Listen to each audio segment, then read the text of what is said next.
अरे दोस्तों, आज की कहानी सुधा नाम की एक लड़की की है। सुधा एक बहुत ही आलसी लड़की थी। घर के काम करना तो दूर, वो एक गिलास पानी के लिए भी अपनी माँ पर निर्भर थी। अरे अब उठ भी जा नालायक, 10 बजे तक सोती रहती है। अरे कुछ तो घरेलू लड़कियों वाले लक्षण दिखा। सोने दो ना माँ, क्यों परेशान कर रही हो?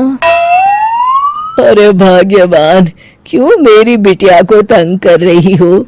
सोने भी दो इसे। लो, बाप बेटी दोनों एक जैसे हैं। देख लेना, आपकी ये लाडली ससुराल जाके हमारी नाक कटाएगी। मैं कहती हूँ अब भी वक्त है, अपनी ये आदतें सुधार ले, वरना ससुराल में तेरी सास कान खींच कर तुझे सीधा करेगी। वही तुझे सबक सिखाएगी। दुनिया में आज तक कोई ऐसी सास पैदा नहीं हुई माँ, जो सुधा चोपड़ा को सबक सिखा सके। लेकिन होनी को कुछ और ही मंजूर था। सुधा की शादी एक ऐसे घर में हो जाती है जहां उसकी सास एक रिटायर्ड पुलिस वाली थी। अब कहानी में मजा आएगा। हाँ माँ, यहाँ सब बहुत अच्छा है। मेरे ससुराल के लोग भी ना बहुत मिलनसार हैं। ठीक है माँ, मुझे नींद आ रही है, फोन रखती हूँ माँ। ठीक सुबह 5 बजे। अरे जल्दी उठो भाग्यवान, वरना कयामत आ जाएगी। हैं? क्या हुआ? कौन सी कयामत आ जाएगी? अरे मेरी माँ आ जाएगी। तुम नहीं जानती, इस घर में सिर्फ मेरी माँ का हुक्म चलता है। सबको सुबह 5 बजे बिस्तर छोड़कर हॉल में पहुंचना ही पड़ता है। अब इंसान क्या अपनी नींद भी पूरी नहीं करेगा? यह मजाक चल रहा है क्या? तभी वहां सुधा की सास आ जाती है। अटेंशन! मजाक तो तू समझ रही है बाबू, ये मेरा घर है और यहाँ हर किसी को डिसिप्लिन में रहना होगा। अटेंशन! अरे माँ जी, लेकिन इतनी सुबह कौन उठता है? कौन होता है मतलब?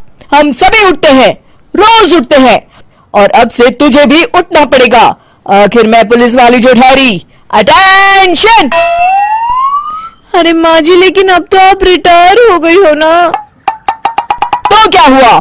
शेर कितना भी बुरा हो जाए, शिकार करना नहीं छोड़ता।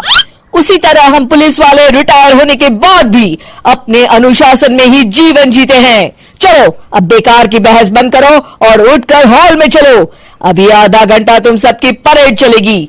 अटेंशन! अरे मैं कोई परेड नहीं करने वाली।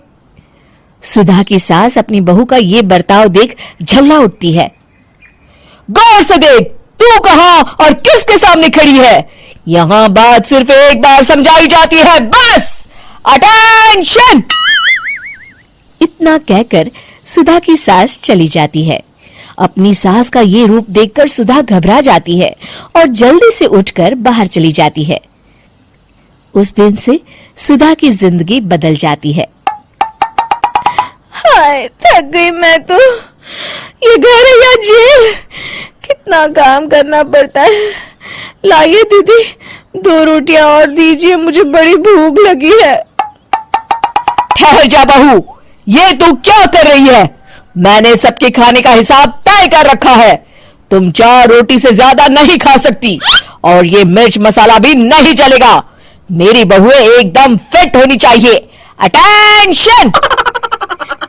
क्यों माँ जी, आप हमें दंगल में लड़ने के लिए तैयार कर रही हैं क्या? क्या कर रही हो सुधा? माँ जी को मजाक बिल्कुल पसंद नहीं है। चुप करके खाना खा लो, इसी में भलाई है। इस तरह धीरे धीरे सुधा अपने सास के रंग में पूरी तरह रंग जाती है, लेकिन इसका उल्टा ही असर पड़ता है। सुधा अपनी सास से भी ज्यादा अनुशासन की पक्की हो जाती है। सुधा की सास तो सबको 5 बजे उठाती थी, लेकिन सुधा सबको 4 बजे ही उठा देती थी। दूसरी तरफ सुधा की सास की उम्र भी हो चलती है। माँ जी, आजकल आप सुबह उठने में बहुत आनाकानी करती हैं। मुझे ये सब बिल्कुल पसंद नहीं है। अरे बहू, मैं तेरे हाथ जोड़ती हूँ, भगवान के लिए अब मुझे छोड़ दे। इतने सवेरे उठना और कसरत करना अब मेरे बस की बात नहीं है। माँ जी, आप मैदान छोड़ के भाग रही हैं। आप तो पुलिस वाली हैं। अटेंशन। अरे अब कहाँ की पुलिस वाली, अब तो मैं रिटायर हो चुकी हूँ। बस बहुत हो गया, अब तुम सब जैसे चाहे वैसे जिंदगी जियो और मुझे भी जीने दो। अपनी सास को गिड़गिड़ाते देख सुधा मन ही मन मुस्कुराती है। इस तरह उस दिन के बाद से सुधा के ससुराल वाले एक सामान्य जीवन जीने लगते हैं।